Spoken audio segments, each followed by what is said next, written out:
السلام علیکم. عزتمن د هغه ښځې عبرتناکه واقعات چې قبر کې ماران راووتل، هغې به داسې څه کارونه کول، داسې حالات ورسره پېښ شو. رښتینې واقعه د پاکستان لوی ښار په کراچۍ کې شوې ده. د موجودو خلکو دا واقعه ټولو خلکو په خپلو سترګو باندې لیدلې ده. دا واقعه د قبر ایستونکي د لیکتلي په د خولې حکومت اخبار راغسته چې هغه وایي چې څه موده وړاندې ته ښځه څه د بیمارۍ د وجې مړه شوه. کور خلک قبرستان والا ته وویل چې د ښځې دپاره یو قبر تیار کړي.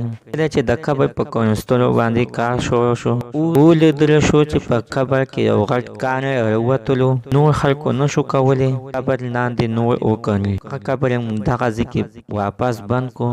قبرستان کې بل ځای داسې وموندلو قبر پکې وباسي.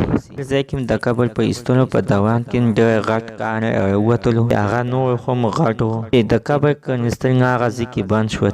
دغه شانتې هغه ځای مې پرېښودلو او په درېیم ځل چې بل ځای وکتلو، ځای بیخي صفا و. کله چې د قبر کنستل شروع شول، قبر ایستلو، دغه ځای کې داسې خراب شان بو پیدا شو. هغه ته نور د ایستلو امید نه لرلو. د دغې د وجې نه د قبر ایستلو د کنستل والا هم ویلېدل زر ته زر قبر بند کړو. نور د قبر د کنستلو نه انکار وکړ، قبر به نه وباسو. سړی لیکتلي وایي چې د دې نه پس ماته ټلیفون وشو، باید راشم چې قبر وباسم. کله چې راغله معلومه شوه چې دغه شانتې حالات رامخته شول. دغه وخت د شپې ناوخته، خو بیا مې د لاټین د نراب د مدد سره قبر ویستو. قبر په کنستلو په دوران کې چې ما به کله کوداله وهله، په وجود کې مې سستي محسوسېدله.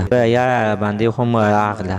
قبر ویستلو شو نو دوران کې د قبر نه ماران راووتل. دې سره ټول خلک ویرېدل. بیا پکې یو کس ویلی چې ښځې به خپل خاوند سره ډېره بدزباني کوله. دې د وجې نه پیښ کېدی شي الله پاک دا غذاب نازل کړی وي. دې ښځې حافظ قرآن و. دې ښځې به خپل خاوند سره هر وخت بدتمیزي کوله. به دا ویل چې تعالی دې تا نه تپوس وکړي. نور خو به هېڅ به یې نه ویل. دې د وجې نه بعد به د خلکو د ښځې خاوند ته ویلې چې د الله دپاره دا وبخه، دا د رضا دپاره دا ښځه ماف کړه. بیا ورته هغه معافي وکړه. دواګانې شروع کړل چې بیا قبر نه ماران ختمېدل او قبر صفا شو.